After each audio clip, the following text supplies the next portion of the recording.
We are wrapping up 2022, and this means it's time for Stitching Holiday Traditions. These first-person narratives from members of the Black Women's Stitch community are beautiful narratives of how sewing, creativity, and holiday celebration all coalesce into a beautiful time of family, tradition, and fun. So tune into the Stitch Please podcast this month to hear stories from Lena King, Vanessa Martina, Florence Taylor, Martha McIntosh, and Kamali Obiagu, all talking about how their creativity shapes their holiday celebrations. And as we wrap up 2022, we invite you to join the Black Women Stitch Patreon. Your direct support makes a huge difference in our ability to bring the podcast to you every week. Thank you for listening.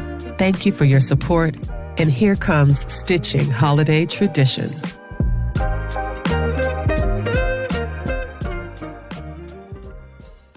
Greetings to all who are joining us today on the Stitch Please podcast. My name is Martha, also known as Gadi Chow. If you follow me on social media, one should expect to see a little bit of everything. My family, my travels, my life, but most of all, my journey as a curvy sewist. I'm honored to be sharing with you some of the holiday traditions that we partake in our Garifuna Trinidad home. A little bit about myself. I am a Garifuna woman born in New York City. My parents migrated to the United States from Livingston, Guatemala, Central America. My husband is from Trinidad and Tobago, and we are raising 2 children here in Maryland. Garifuna people are the descendants of indigenous Arawak and Africans who inhabited the island of St. Vincent until we were exiled by the British in 1797. My ancestors survived the attempted genocide and created settlements along the coasts of Honduras, Guatemala, Belize, Nicaragua, and can still be found in parts of St. Vincent. When Lisa reached out to me about the series, I had to admit that I had to do a little double take because the holidays seemed to have snuck up on me. It was just January, like 2 months ago. I'm convinced. Like a whole year has passed by, and I'm just not ready to accept that fact. The blessing is that my daughter jumps into the holiday spirit with both feet, starting on Thanksgiving week, because it usually falls around the same time we're celebrating Garifuna Settlement Day in Livingstone, which is November 26th. This is a day we celebrate the survival of culture and people, and we find ways to honor our ancestors. We truly carry this high energy with us pretty much until the new year begins. So we've already started the festivities way before Christmas. And so by the time Christmas comes, I feel like, okay, we're here. You know, the energy is just bubbling and we're at an ultimate high. You know, it's really one of my favorite times to spend back home because there truly is no words that can describe Christmas morning in Livingstone. You know, growing up, I had the pleasure of being in my grandmother's house, which is right by the beach. So it's having a front seat to the start of the festivities, which begin at the break of dawn. You know, traditionally what happens is that there's a reenactment of how our ancestors came to the island. And so what happens is that there are canoes that go out way before everybody gets up. And so in the morning, as dawn is coming upon us, the entire Garifuna community is finding their way to the beach, in their traditional clothing and singing and just joyful, calling out for the canoe to come back. And the canoe has our traditional dancers and drummers, and they're in the canoe doing a call and response. It is so beautiful to witness. And it is something that I always cherish the memory, because I don't remember, the first time I remember being able to go for Christmas, I was already in my late teens, but I already knew what to expect because of how my parents had prepared me. Here in the United States, even though we were, not able to go for Christmas every year, my mom and my dad made sure to tell me and share their memories of what it was growing up and what those experiences were, that I was able to just attach my own experiences to theirs and grow it even more. And so I do the same thing with my children.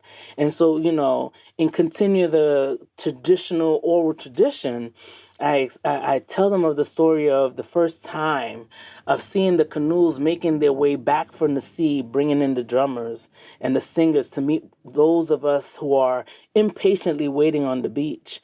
And my kids are like, this is what happened. So I already know that now they're curious, so that when the day does come in which we'll be able to do that, that it won't be strange to them, because they know that that was my experience. Trying to figure out what my favorite aspect of our tradition is kind of hard, because I love it all. There's nothing that I don't love about being Garifuna. And so therefore is trying to think of, okay, what is it that I, what about Christmas? What is it that is so Garifuna during Christmas? And I must say, it's got to be seeing the group of Wanaragu dancers making their way through the crowd. Wanaragua, more commonly known, I guess, in the diaspora as Jonkunu, or Mascaro. Mascaro meaning mask in Spanish, is a warrior dance. And so therefore it speaks to my spirit. I don't know what it is, but I tell you, I feel like that is it's who I am, and it speaks to me in a way, the drumming, the dancing, the boldness of the colors and the costume, and maybe it's the story. It's also the story that's behind it. It's not just the dance. According to Garifuna tradition, shared generation through generation, told to me by my grandmother, told to me by my parents. And as I share those stories with my children, the Wanaragu dance is a reenactment of when we were fighting the British in St. Vincent, and our one of our known Garifuna chief, known to all as Chatuye, developed a strategy where the men would disguise themselves in the women's clothing in an effort to trick the British into thinking that the village was unprotected. This is war. This is a strategy of war. And so before the British realized what was happening, the Garifuna warriors overpowered them and won the battle that day. And so today when we dance Wanaragu, that's what that is a celebration and a reminder of the time that the Garifuna tricked the British and won. You're listening to the Stitch Please podcast and the special edition episodes about stitching holiday traditions. We'll return to the story after this break. Get your stitch together with the Black Women Stitch 2023 wall calendar. Loaded with full color illustrations that center and celebrate Black women, girls, and femmes in sewing, the calendar also has historical resources from Black history, women's history, activist history, and sewing history. New this year, thanks to our friends at Row House Publishing, is a full slate of Row House titles from 2023 that will help you get your stitch together all year long. So head out to the blackwomenstitch.org website and we'll help you get your stitch together. And now we'll return to stitching holiday traditions. Thanks for listening. Today the dance is typically done by the men, but I've seen some amazing female dancers hold their own. Not just in the dance, but even in the drumming. And I love to see it all. The costume it consists of like a huge, a very big feathered headdress, very colorful. It looks like a crown. And then the dancers also wear this painted wire face mask. And I used to always laugh because the face mask is funny to me, because the face mask looks like a person with a very sharp nose. That's how they paint the mask. A person with a very sharp nose and a mustache and stuff. And I was like, well, they must have thought that our women were ugly or something, because why does this mask look like this? But, is the play on that, is the trickery, that speaks to me. And then if you look at what the dancer is wearing, it pays an homage to many of our traditional Garifuna clothing. So if you look at Garifuna clothing, we typically favor gingham or checkered fabric. And so the Wanadago dancer has head tie, because we also wear a lot of headscarves. Traditionally, the elder women of the town usually have their head wrapped, in their head wraps and stuff like that for our traditional dances. And this is what the men do too. So, because again, they are in costume, is a trick. And one of the biggest distinguishing, elements of the Wanadago dancer is this is this rattle. It's kind of like a rattle. It's a tie that they add to their knees so that it makes a sound. It's made with cowrie shells, and it makes a sound every time they dance, because the dance is very elaborate. It's one of our most elaborate dances in our Garifuna tradition, and is a play with the drums and the song, and then also the sound of the shells as they do this really expressive dance.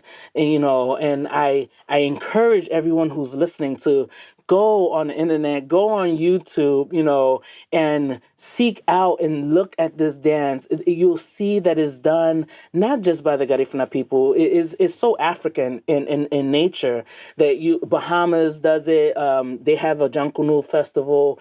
You'll see there's competitions in Belize, so you'll see many costumes, and there's so many videos out there that I encourage you, go look at. It is, and maybe what I'll do is I'll send a video so that Lisa can also post it. It's really just a joy to see, and just the colors. It's just so bright. I think that maybe that's the reason why I love wearing bright colors. It is truly inspired by the culture.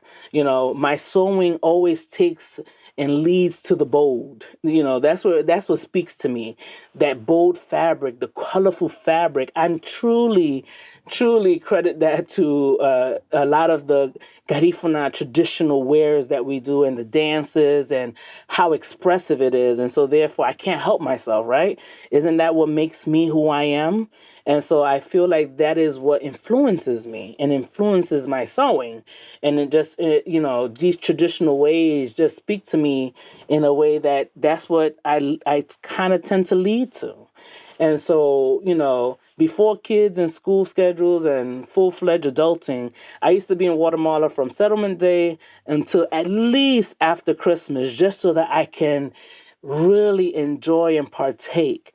And so one of the things is, how do I then do that while I'm here in the United States? Because I can't make it to Guatemala every Christmas, even though I try, but that's why it's important, and it empowers me to introduce many of these aspects of my Garifuna traditions to our children during the holidays. So the kids already know that this is the season, that the YouTube playlist is basically set to all videos from home to keep them familiar to the streets that they played on when they have had the chance to go back to Guatemala and visit my mom and dad, so that, even blasting my traditional Garifuna music while I'm sewing, so it doesn't sound foreign to their ears when they finally do make it back home. Speaking it into existence, next Christmas, we're going to be over there. So these are some of the things that we do in our home. My crafting room is always full of good intentions during the holiday season, but I decided long ago not to engage in making presents for anyone. Like it does me no good. I'm not here for that kind of pressure. But it is the time that I am most inspired to pull out my gingham fabric, my madras fabric, any of my plaids, any of my checkered fabric, because I'm already in the mood and in that mode in which I'm thinking, what would this look like? Let me get ready for Christmas. Because that is what I see. This is what I grew up with. And so I want my children to see that. My children know this is the time that mommy really is, in the culture. We're going to wear traditional. This is where you're going to see mommy wearing her head wrap. They're going to see mommy wearing her traditional clothing, And so this is how we celebrate it. It is the reason why it's very important that during the Christmas holiday, another aspect is the paranda. You'll see, I'll play it, and we make sure that if there's a show nearby that I'm taking the kids. Like if any garifuna shows or events are happening in the area, we usually do have a community here that have done in the past what shows. So you'll see some of our traditional dances, especially the wanaragu, the punta, the paranda. So in order to, especially they come during the holiday season. So I'm hoping that we're in a set of new times, but I'm hoping that this year that they'll come back so that I can take the kids. But this is how we celebrate. This is the energy that comes in our home. And so I thank you for taking the time to just listen and, learn a little something new. And so from my house to yours, I'd like to wish you a happy holiday to each and every one of you who are listening today. Sending light and love, Martha.